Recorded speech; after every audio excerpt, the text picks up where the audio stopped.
রাত 11টার সময় দই বসিয়েছি, এখন বাজে 6টা। ফজরের নামাজ পড়ে আর ঘুমাইনি।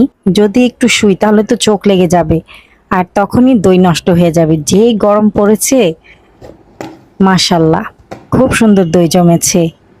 মনে হচ্ছে যে পুডিং, তাই না? আর আজকে আমি প্লাস্টিকের বক্সে জমিয়েছি।